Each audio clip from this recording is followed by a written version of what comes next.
하나님께서 오늘 우리에게 주신 말씀입니다. 요한 1서 2장입니다. 1절에서 6절까지 말씀을 제가 받도록 읽겠습니다.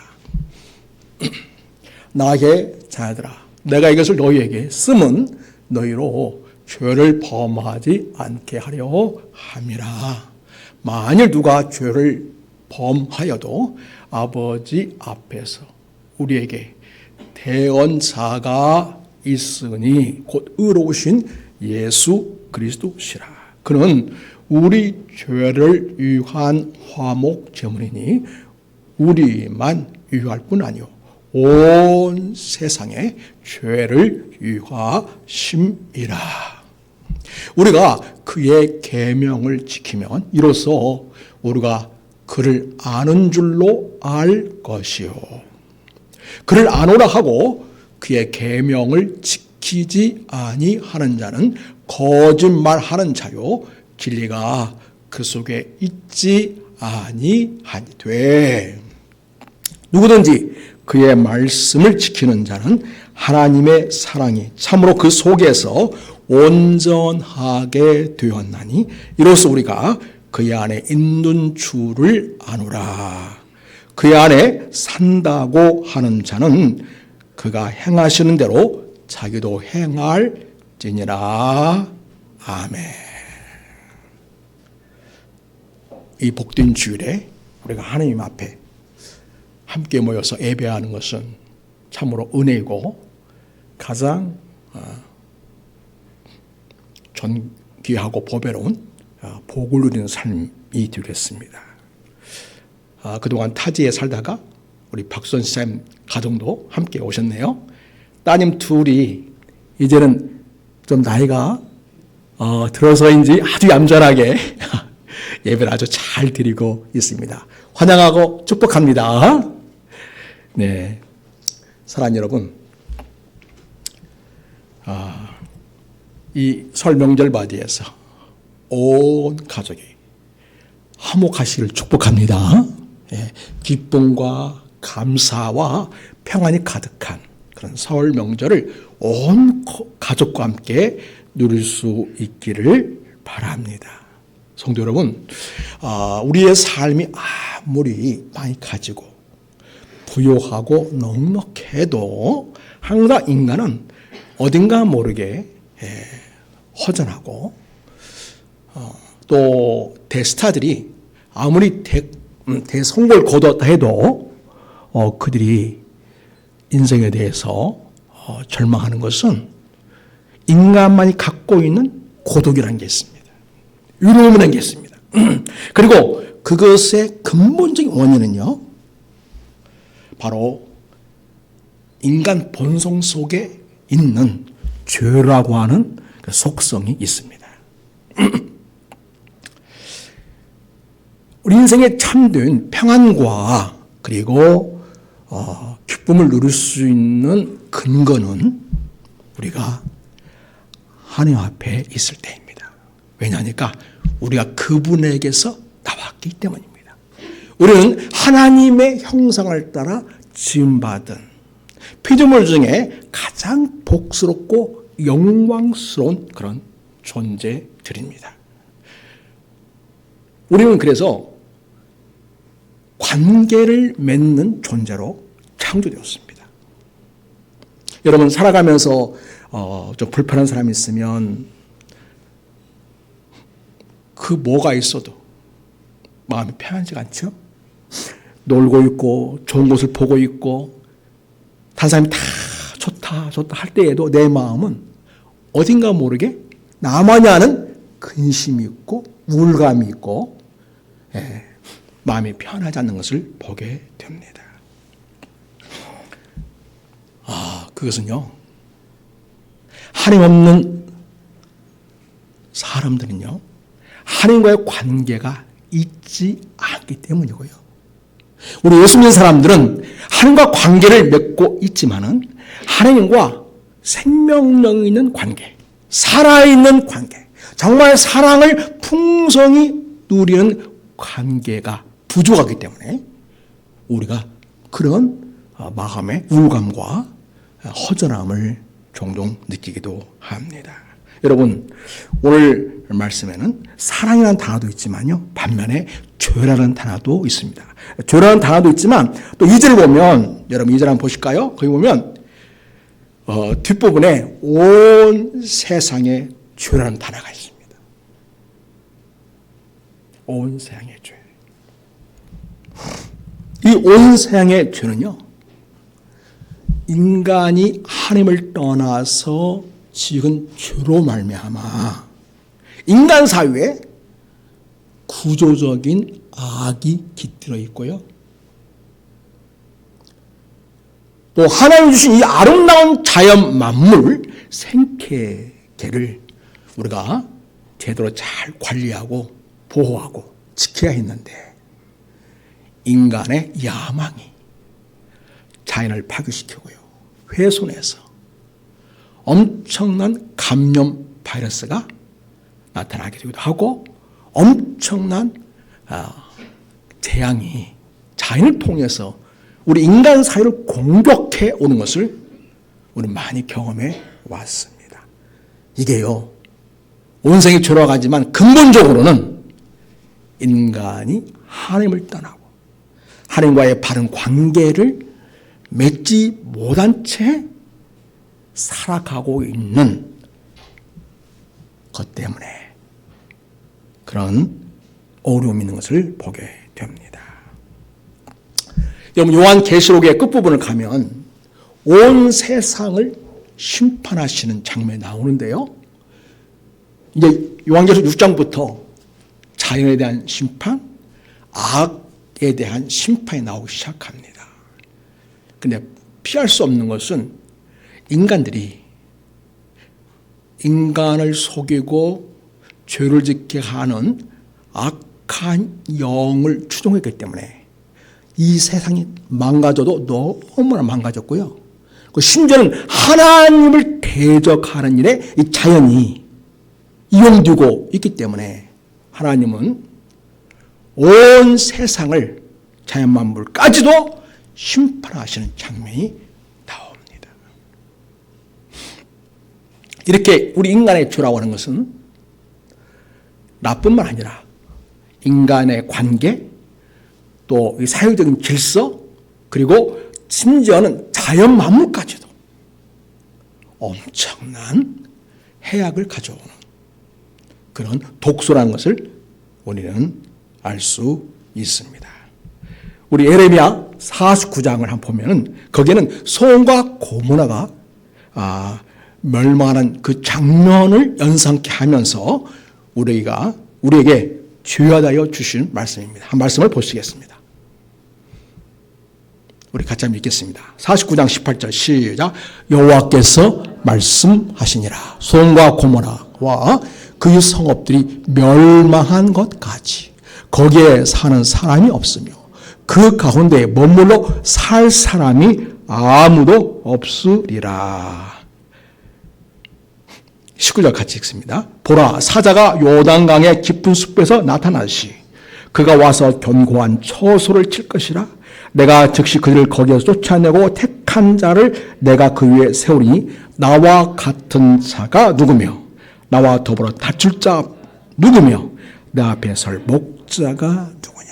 이것은요, 소돔과 고모라는 인간의 죄악이 넘쳐나서 더 이상 눈뜨고는 볼 수 없는, 성경에는 죄악이 관영한 아주 포화 상태인 그런 상황을 염두에 두고 이 말씀을 하고 있는 것입니다. 결국은요, 소돔도 고모라도 이 성읍들도 하나님이 직접 불과 유황으로 심판하시는 그런 내용이 나오는 것을 보게 됩니다. 여러분, 죄의 결과는 끔찍합니다. 성경을 자세히 들여다보면 죄의 결과로서 인간들은요, 여러 가지 어려움에 처하게 되고 또 질병에 걸리기도 하고 생태계에 파괴도 오게 되고, 그리고 사회에 악이 득세하는 그러한 것들을 우리에게 자세하게 알려주고 있습니다. 그래서 우리는 창조주 하나님을 믿습니다. 우리가 이 땅에 오신 예수 그리스도를 믿는 사람들입니다. 그러한 그리스도인이기 때문에 우리는 하나님과의 관계를 늘 잘 맺는 것이 중요하고요. 그리고 풍성하게 하나님과 관계에서 사랑과 은혜를 경험하는 삶이 아주 필수적이다 할 것입니다.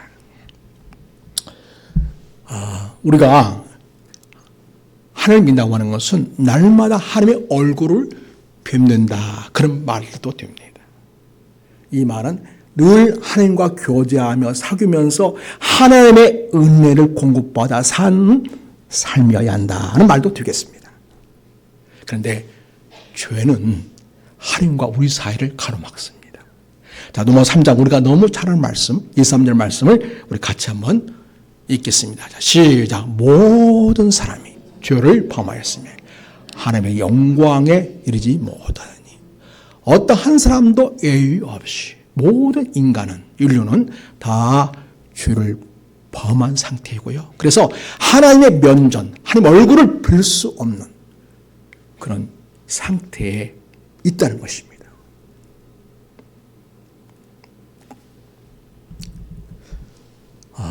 여러분께서 이제 인생을 사시면서 자기를 들여다볼 수 있는 그런 자기 성찰의 마음을 가진 사람들, 특별히 예수 그리스도인들은 그것이 좀 더 애매하다 볼 수 있죠.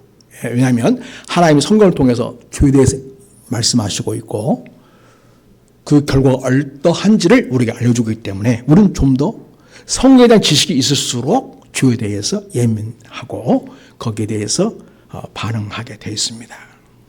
여러분, 인간 삶을 쭉 지켜보면서 여러분 생각할 때 인간은 어떠한 존재인 것 같습니까? 모든 사람이 죄를 범하였다. 그래서 어떤 인간도 인간 스스로를 구원할 수 있는 자가, 죄로부터 구원할 수 있는 자가 없다는 것을 성경은 우리에게 선언해 주고 있습니다. 우리가 그것을 아는 것이 중요합니다. 우리가 지금 계엄 시국에서 지금 그걸 해결하는 과정 속에 있는데 나와서 증언하는 사람들을 보면서 우리가 느끼는 것은 뻔한 죄를 이런 말로 저런 말로 자기를 변호한다고 그것을 감추고자 하는 그런 인간의 악함을 좀 들여다보게 됩니다. 저 사실을 들여다봐도요, 인간은 어떠한 존재인가? 참 대책이 없는 존재다. 저는 가끔 이런 용어를 써요. 인간은 어떤 존재인가? 어쩔 수 없음의 존재이다. 하나님의 은혜 아니고서는 예수 그리스도의 우리를 회복하시고 치유하시는 은혜가 아니고서는 결코 하나님 앞에 설 수 없는 존재. 그리고 돌아서면 또 죄를 짓고 악한 생각을 하고 잘한다고 하면서도 또 시간 지나면 또 옛날 상태로 돌아가 있는 우리의 모습들을 봅니다. 그리고 우리가 깜짝깜짝 놀라죠. 내가 이런 사람인가. 근데 여러분, 그렇게 죄와 관련해서 자기 존재에 대해서 성찰하고 살펴볼 수 있는 사람. 그래서 자기에 대해서 철저히 절망할 수 있는 사람은요, 희망이 있습니다. 왜냐? 자기 힘과 능력과 지혜로는 도저히 무적인과 같은 이 인간의 절망적 상태, 허무한 상태, 인간의 고독과 허무함을 결코 해결할 수가 없구나. 이걸 철저히 느끼면서 구원자를 필요로 하기 때문입니다. 그렇습니다. 그거를 철저히 내 자신에 대해서 절망하고 느끼면서 나를 창조하시고 세상을 이끌어 가시는 하나님의 도움 없이는, 그분의 은혜 없이는 나는 결코 회복될 수 없는 존재, 새로워질 수 없는 존재, 그래서 어쩔 수 없으면 존재로 살아가고 절망적인 존재로 살아갈 수밖에 없구나. 이거를 철저하게 깨닫게 됩니다. 그렇습니다. 모든 사람은 죄 가운데 있고 주를 포함하고 살다가 허물과 죄로 하나님의 진노 상태에 놓여 있어서 하나님의 영광에 이르지 못하고 하나님의 얼굴을, 하나님의 면전 앞에 설 수 없는 그런 존재라는 것을 깨닫게 됩니다. 그러면 이 절망적인 상황 속에 있는 인간들이 어떻게 걸어가시고 복되신 창조주시며 역사의 주인이신 이 영광스러운 하나님을 만날 수 있을까요?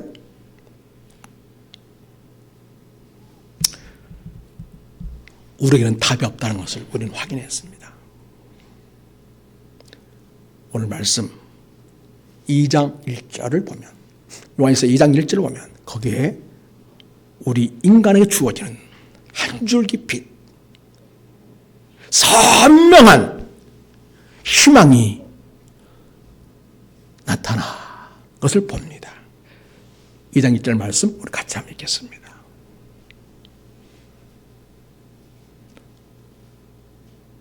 (1절)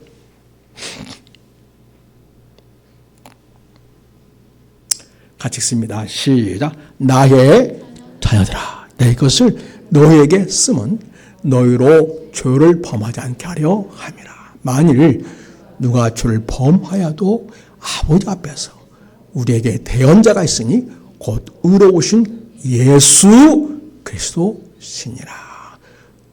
오늘 이 말씀 보면 우리는 정말 죄를 범하지 않을 수 없는 절망적 존재라는 것을 분명히 선언하고 있습니다. 그러나 우리 하나님 앞에 설 수 있게 되는 것은 하나님 앞에서 우리를 대언해 주시는 의로우신 예수 그리스도가 계시다는 이 사실이 우리 인류에 비치고 희망이 되겠습니다. 여기 보면 나의 자녀들아 그랬죠? 이 자녀들은 단순히 아들과 딸을 말하는 그런 용어가 아닙니다. 우리는 자녀 그러면 아들 자자에다가 딸 여자 여자잖아요. 근데 이제 이거는 번역상 어쩔 수 없어서 이렇게 자녀들과 했지만은 이거는 이런 거예요. 자녀를 부를 때 엄마 아빠가 자녀 내 자녀야 이렇게 부릅니까? 그렇지 않죠? 아이고 내 새끼야, 사랑하는 내 새끼야 이렇게 부르죠? 그런 뜻이에요. 그러니까 이 말씀을 지금 쓰고 기록해서 이 말씀을 받는 그 성도들 향해서 지금 아마 이때쯤이면 요한 사도께서 적어도 95세 이상 된 상태입니다. 나이 지긋한 머리를 하얗게 센 할아버지 목사님께서 성도를 바라볼 때 눈을 지그시 뜨서 지그시 살짝 뜨고서 부드러운 음성으로 사랑은 내 자녀들아, 아이고 사랑은 내 새끼들아 이렇게 말하는 거죠. 영적으로 나은 자녀들이라고 애틋하고 간절하고 거기에 아주 사랑이 듬뿍 묻어나오는 그런 단어를 사용해서 이 성도들이 이 말씀을 대할 때 그 사도 요한의 성도를 향한 교를 향한 그 사랑의 마음을 충분히 느끼면서 이 말씀을 받도록 그렇게 하는 것을 보게 됩니다. 우리 교우들도 그런 영적인 사랑의 관계로 나가면 참 좋겠죠. 여러분, 대언자 그러면 어떤 생각합니까?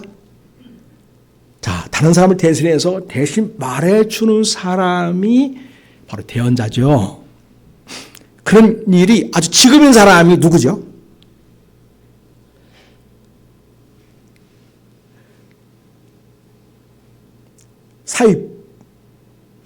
사위에서 이런 일을 다른 사람을 대신해서 그 사람을 위하여 대신 옹호해주고 지원해주고 해주는 사람이 누구죠? 변호사.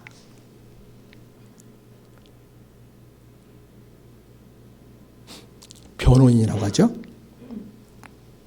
그래서 이 대언자란 말은요, 우리 예수님이 우리를 위해서 어떤 사역을 하시는 분이신가를 보여주는데 하나님 앞에서 우리를 대변해 주는 자라는 것이고, 우리를 보호해 주는 그런 말씀을 하나님께 올려드리는 역할을 하는 분이다 라는 뜻이 되겠습니다. 요즘은 그 재판이 아주 생중계가 되어서 시간만 있으면 얼마든지 그 헌법재판소의 재판을 이렇게 쭉 볼 수 있잖아요. 그리고 이렇게 국회에서도 이렇게 이런 여러 가지 사건을 이제 심리하고 이렇게 잘 이렇게 분석하기 위해서 그런 시간을 갖고 있는데, 근데 변호사를 잘 만나야 돼요.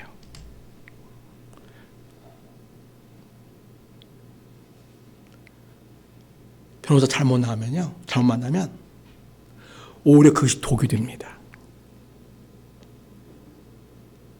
나 걱정돼요. 걱정이 안 되는 게 아니라 너무 잘 됐다. 솔직히 말하면 그런 생각이 들기도 하는데요.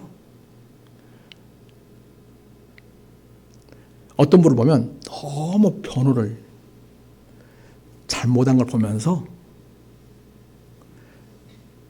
참 애쓴다는 생각이 들더라고요.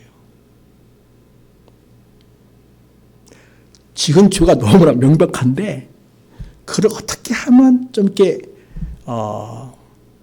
판사들 앞에서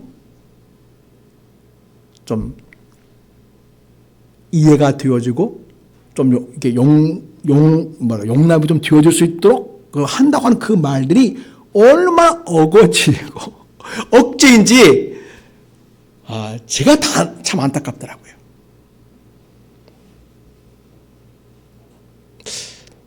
만약에 하나님 앞에서 우리를 변호하신 분이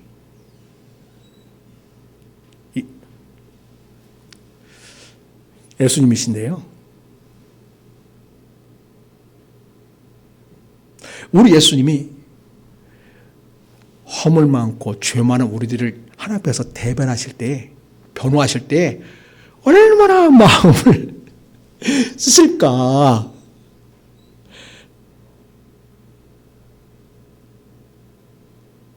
우리 예수님이 참 고생이 많으실 것 같아요.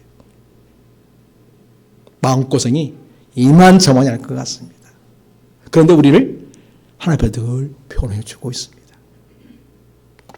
그런데요, 우리 예수님은 억지 논리를 파거나 억지 주장을 결코 하지 않습니다. 말을 뒤틀어서 사실이 아닌 것을 사실인 것처럼, 진심이 아닌 것을 진실인 것처럼, 그런 식으로 우리 주님 변호하지 않죠. 그러면서 당신은 우리를 위하여 온전히 하나님 앞에서 변호하는 일을 하심으로써 하나님이 우리를 보면 결코 받아들일 수 없는데, 그 변호하는 예수를 보면, 그의 말씀을 들으면 우리를 받아주지 않을 수 없는 그러한 변호를 우리 주님이 하시고 있습니다.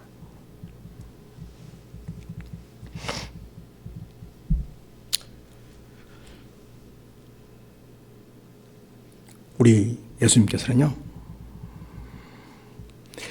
이 세상의 그 누구와 견줄 수 없는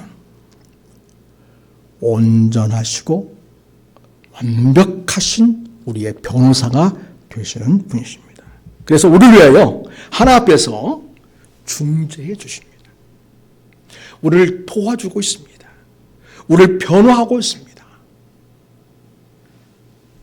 그래서 이분은 우리의 유일한 중보자로서 우리를 하나님 앞에 설 수 없는 우리를 하나님 앞에 설 수 있도록 결코 하나님께서 우리만 보면 드릴 수 없는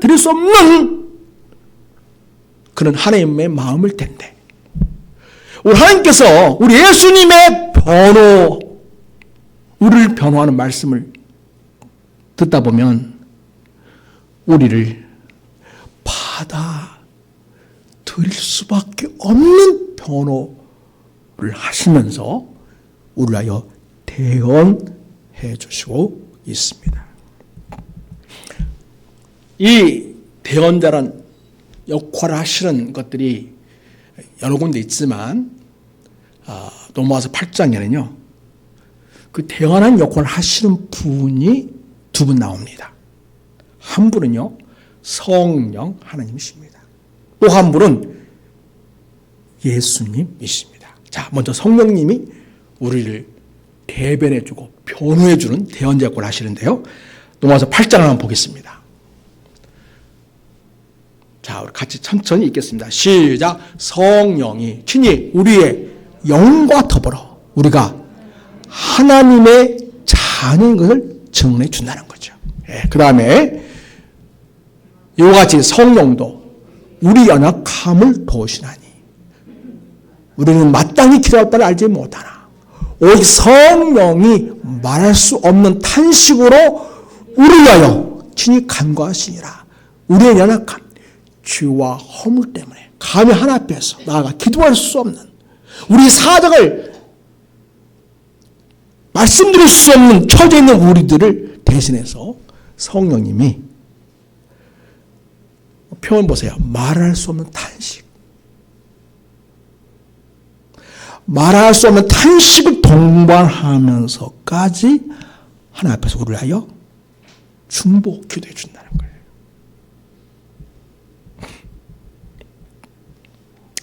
이 10절 보면 마음을 살피신 이가 성령의 생각을 아시나니 이는 성령이 하나님의 뜻대로 성도를 위하여 간구하시기 때문이다.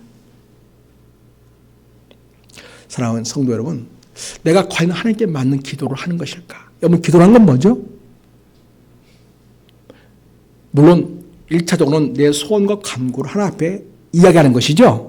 그러나 좀 더 성숙한 기도를 한다면 하나님의 뜻대로 우리가 구하는 것이 기도입니다. 그래서 우리는 기도하면서 더 하나님의 마음을 알아가게 되고 하나님의 뜻을 깨닫게 되고 분별하는 인격의 성숙한 사람으로 세워지게 됩니다. 근데 여러분, 우리는 아무리 우리가 성숙해진다 해도 정말 하나님이 기뻐하시는 온전한 기도를 할 수 없는 그런 부족함이 우리에게 있습니다. 그런데요, 우리 성령님은 하나님의 뜻을 온전히 하십니다. 그리고 그걸 들으시는 성부 하나님은요, 그 성이 말씀하시는 것을 정확하게 알아듣습니다. 그래서 성령 하나님이 우리를 위한 진정한 중재자, 변호자, 대언자로 하나님 앞에서 일하십니다. 얼마나 감사합니까? 우리에게 이런 성령이 계시다는 것은 어마어마한 놀라운 축복입니다. 감사하지 않을 수 없습니다.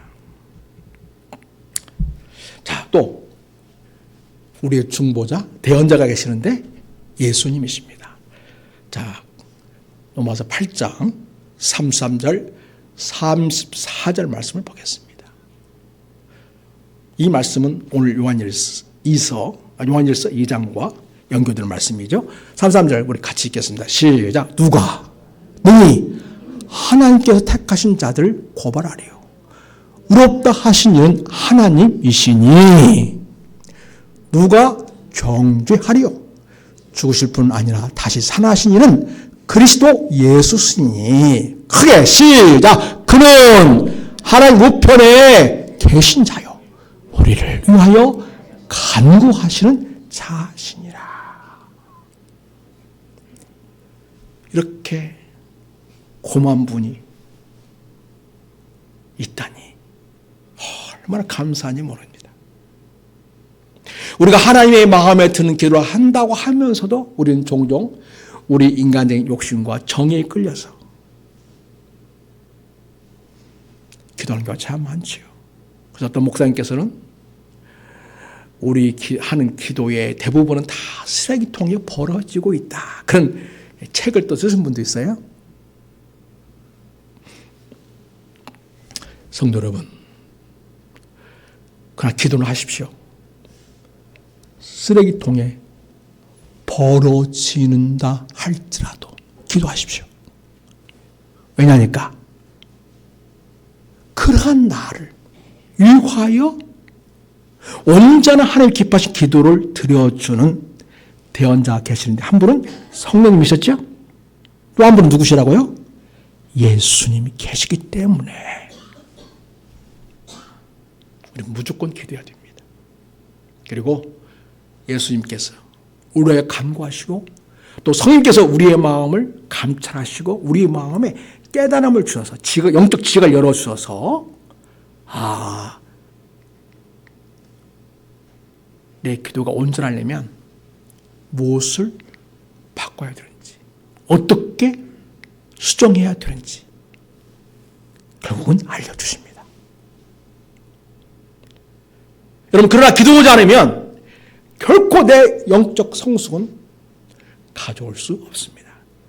여러분 영적 성숙이 무엇이겠습니까? 우리 그리스도인들은 하나님의 마음을 아는 거죠. 하나님의 뜻을 깨닫는 것이죠. 내 인생의 삶과 목적이 하나님의 나라와 의를 이 세상에 펼쳐가는 것. 그것이 우리 인생의 가장 중요한 삶의 목표가 되어야 되고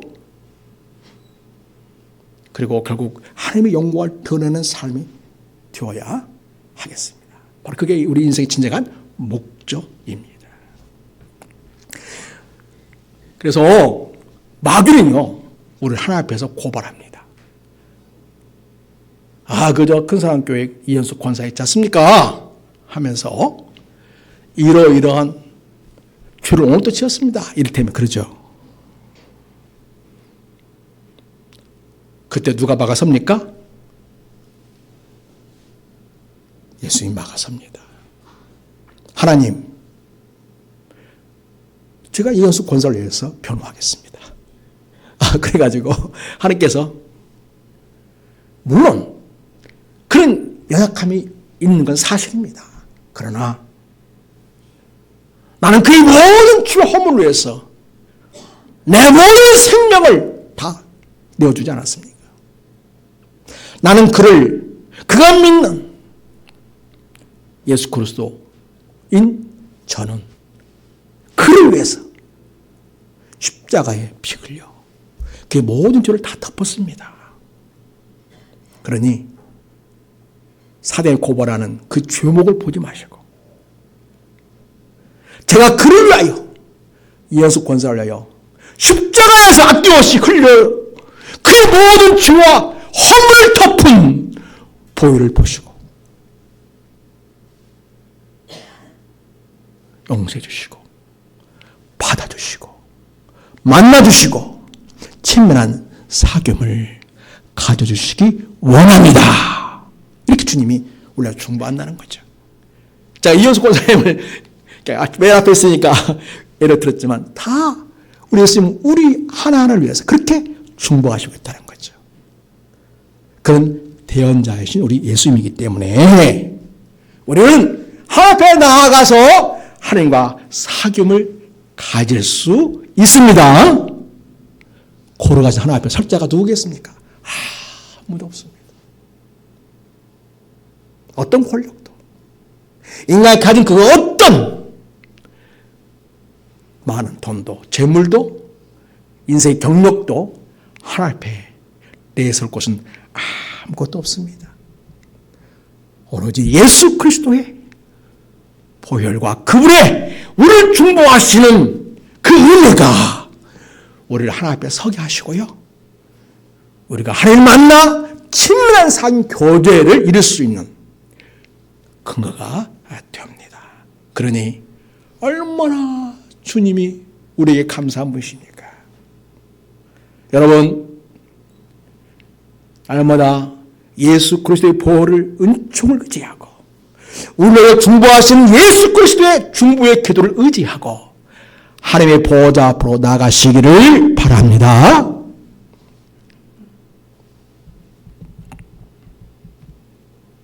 성도 여러분,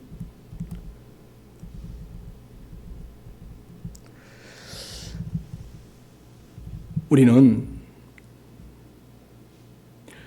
우리 예수님이 우리 대언자이실 뿐만 아니라 우리가 하나님과 교제할 수 있는 것은요, 예수님이 우리의 화목제물이 되시기 때문입니다.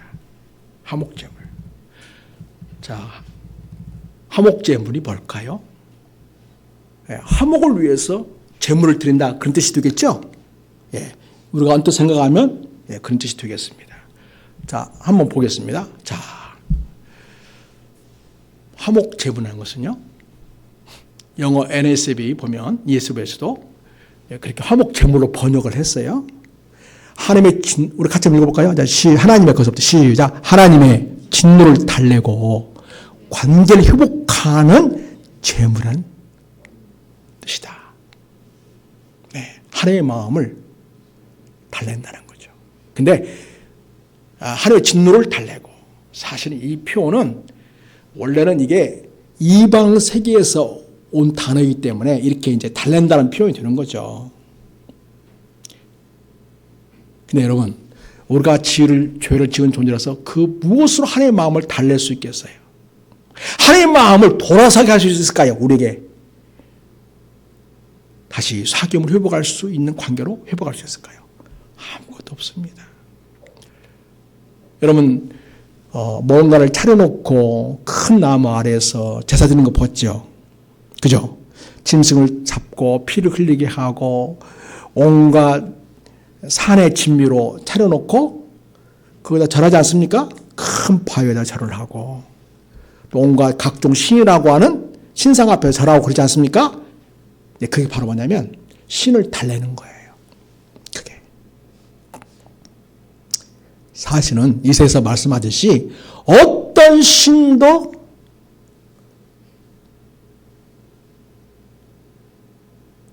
우리가 그 신들에게 우상에 드려지는 그 제물을 받고 우리를 돌보거나 그 마음을 누그러뜨리라 이런 건 없어요.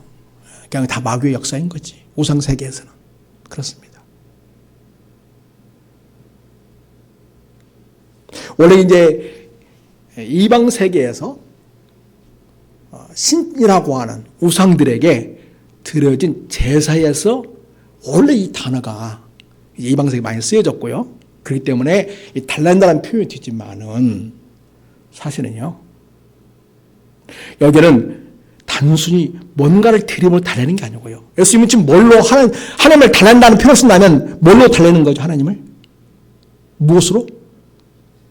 이렇게 큰 배를 놓고 가치도 막 한 마리에 15만 원짜리 딱 놓고,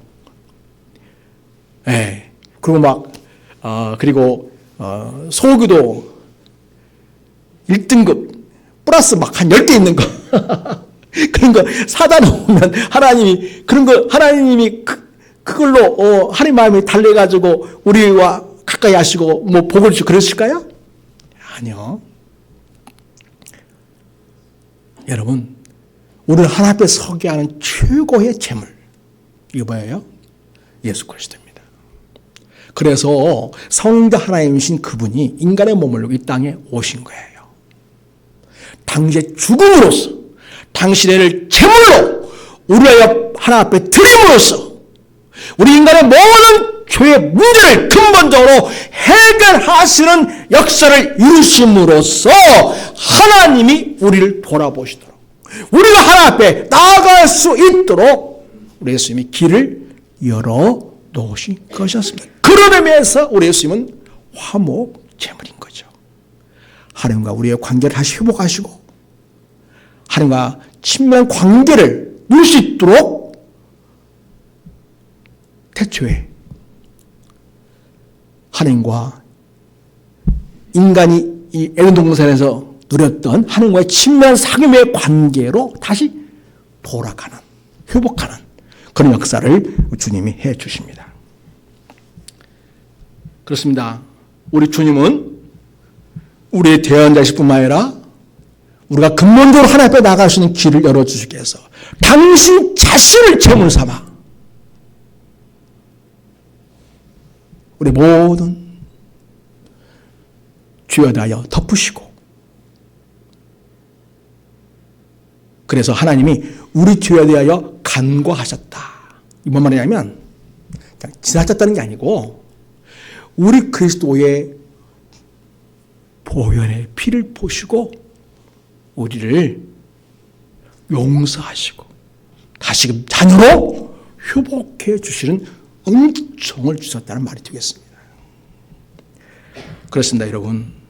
그래서 완벽한 우리의 구원자가 되시는 것입니다. 그래서 우리는 하나님과 상임을 주시려고 예수님이 우리를 위한 화목 제물이 되었다는 이 사실을 믿고요, 그 주님의 보혈을 의지해야 하겠습니다. 그래서 우리가 일상을 살아가면서 지는 죄에 대해서 여러분 생각나거든 하나님 앞에 기도하십시오. 용서를 구하는 기도를 하십시오. 하나님, 제가 이렇게 죄를 지었습니다.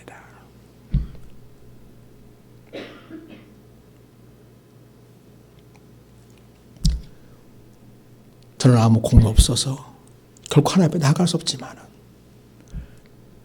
나를 위하여 십자가에 흘려주신 예수 그리스도의 보혈의 공로를 의지하여 제가 하나님 앞에 나왔습니다. 죄를 용서해 주시고 저를 씻겨주시고 저를 받아주시고 저를 온전히 회복해 주시기 원합니다. 이렇게 기도할 수 있기를 바랍니다. 사랑하는 여러분, 지금 화목제물이라는 단어를 설명하다가 제가 많은 설명을 했었는데 그 다음에는 한번 다시 보여주시죠. 같은 단어를 조금 이렇게 용어를 번역상 그 문맥에 맞게 좀 더 다르게 번역하고 있어요. 그래서 화목제물은 우리의 죄를 용서할 뿐만 아니라 하나님과의 친밀한 사귐의 관계로 회복하는 화목한 관계로 했다는 것 의미가 더 담겨진 의미로서 번역이 된 거고요. 그 다음에 속죄 제물이란 말이 있어요. 속죄 제물. 뉴 인터내셔널 버전이라는 영어 성경과 바른 성경 모든 세 번역에서 그 단어를 사용하고 있습니다. 이건요 같은 단어인데 예수 그리스도의 피로 우리가 죄 씻음을 받다는 그 의미를 더 강조해서 같은 단어인데 이게 표현한 거고요. 그 다음에 세 번째는 속죄소. 보여주세요. 뉴 잉글리시 테스타먼트라고 새 영어 성경인데요. 이건요 속죄의 장소로서의 의미인데 뭐냐면 여러분 구약에 제물을 드릴 때에 그 제사장이 피를 뿌리죠. 지성소에서. 그때 그 피 뿌려지는 그 장소가 그 판이 쫙 있지 않습니까? 이걸 속죄판이라고 해요. 속죄판. 여기 보면 구약에서 속죄소 뚜껑이라고 했잖아요. 속죄판이죠. 그걸 가리키는데요. 예수님이 이런 용도로서 구약의 이런 용도를 완벽하게 이루시고 더 온전한 죄의 용서와 그리고 우리의 회복과 하나님 관계를 가져오는 그런 용도로 주님 자신을 당신의 속죄판으로 하나 앞에 내놓았다는 것이죠. 이런 뜻이 되겠습니다. 같은 단어지만 좀 성경에 쓰여진 문맥에 따라서 글의 흐름에 따라서 조금 다른 식으로 이렇게 번역이 되기도 했습니다. 자, 여러분 이제 이렇게 예수님은 우리의 대언자가 되시고 화목 제물이 되시니까 여러분 우리 주님의 그 보혈의 은총을 의지해서 담대하게 주 앞에 나갈 수 있기를 바랍니다. 그렇습니다. 그래서 요한일서 4장 10절을 보면요. 이렇게 말씀하고 있습니다. 사랑은 여기 있으니. 같이 읽겠습니다. 시작. 사랑은 여기 있으니. 우리가 하나님을 사랑한 것이 아닙니다. 그 다음에 오직 하나님이 우리를 사랑하사 우리 죄를 위하여 화목제라고 표현했죠. 그 이름을, 그 아들을 보내셨습니다. 그래서 하나님과 우리 사이를 화목하게 하는, 회복하는, 정상으로 돌려놓는 그런 기능을 하시는 은혜는 누구를 통해서 와요? 예수 그리스도. 이 은혜를 의지하시는 우리 성도 여러분 주시기를 바랍니다. 자, 그리고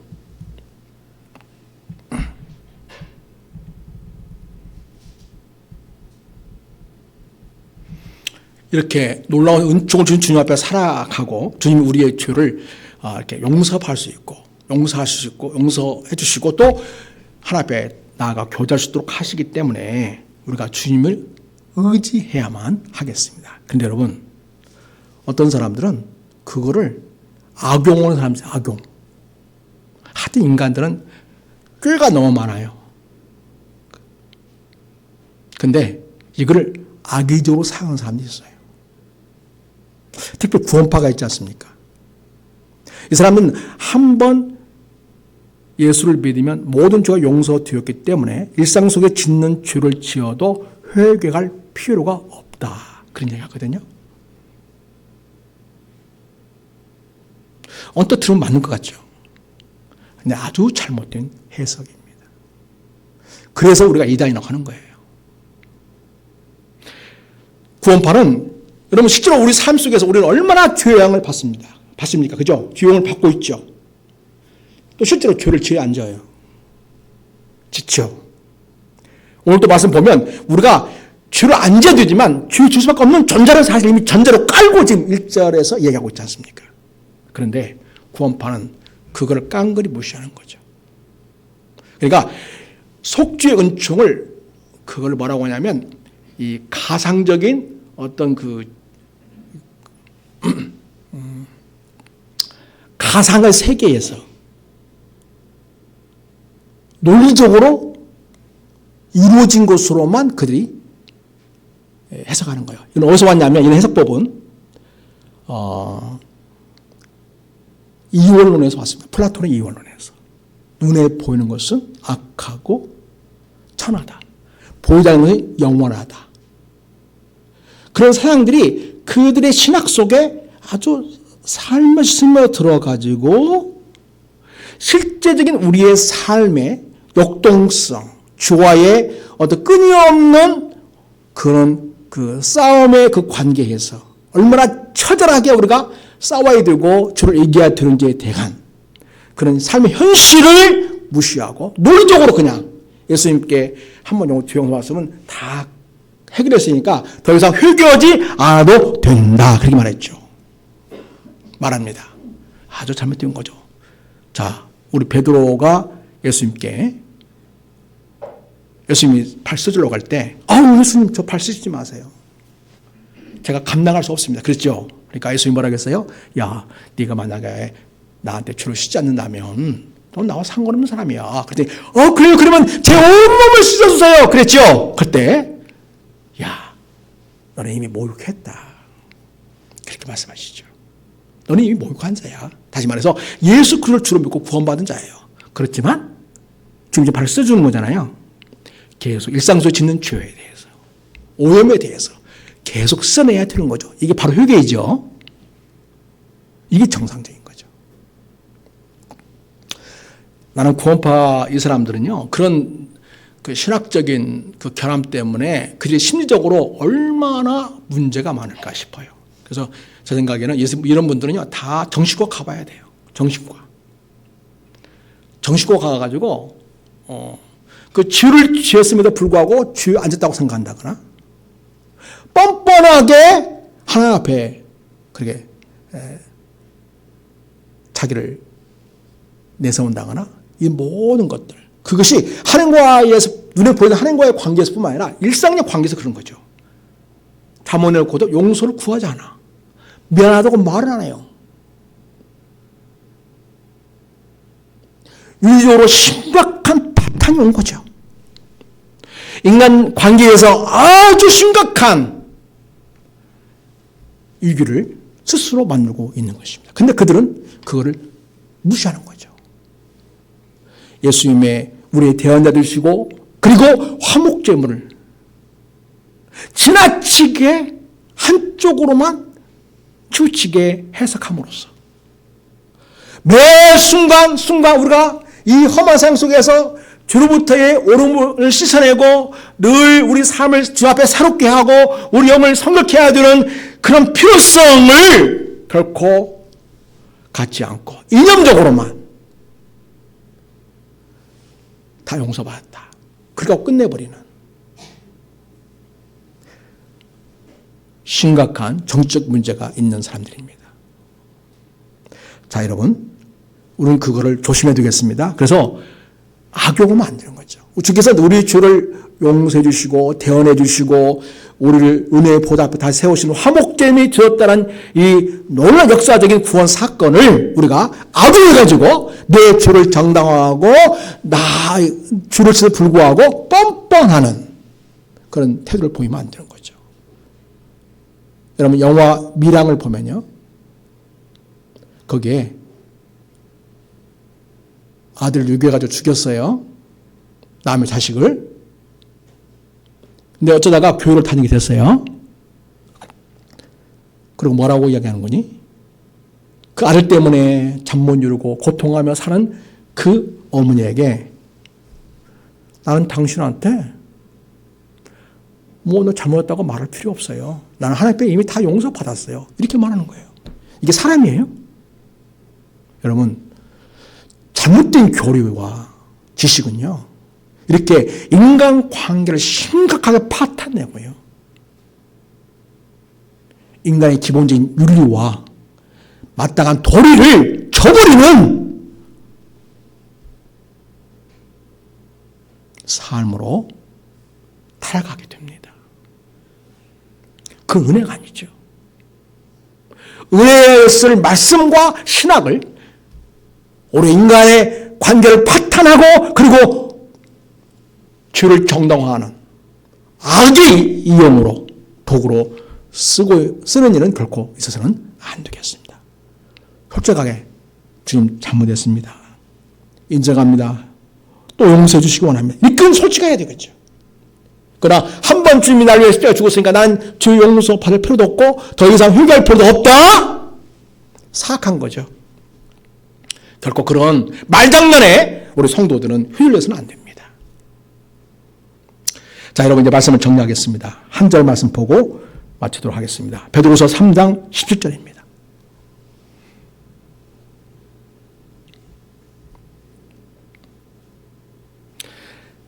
같이 읽겠습니다. 시작. 그러므로 사랑하는 자들아, 너희가 이것을 미리 알았은즉 무언 자들의 미혹에 끌려서 너희가 구속에서 떨어질까 삼가라. 오직 우리 주 곧 구주 예수 그리스도의 은혜와 그를 아는 지식에서 자라가라. 영과 이제와 영원한 날까지 그에게 쓸지어다. 여러분, 주님 나라에 이르는 그날까지 대언자 주신 예수님을 의지하십시오. 우리 화목제물 주신 주님의 은총을 의지하십시오. 그러나 무고한 자들의 묘에 끌려서, 예를 들면 아까 말한 구원파와 같은 잘못된 교리와 신학에서 이끌려가지고 결국은 하나님의 그 놀라운 은혜의 자리에 있는 자리에서 떨어지고 하나님의 구원에 떨어지는 어리석은 자가 되어서는 안 되겠습니다. 그래서 우리는 끊임없이 주의 은혜를 의지해 두고 끊임없이 주님을 알아가는 지식으로 자라가야 되겠습니다. 그리고 오늘 말씀 뒷부분은 우리가 계명을 지키는 삶이 얼마나 중요한가를 얘기하고 있어요. 우리가 진정으로 우리 대되신 예수를 믿는다면, 우리가 진정으로 나를 위하여 화목되는 주님의 그 은혜를 아는 자라면, 그분이 우리에게 주신 생명의 말씀,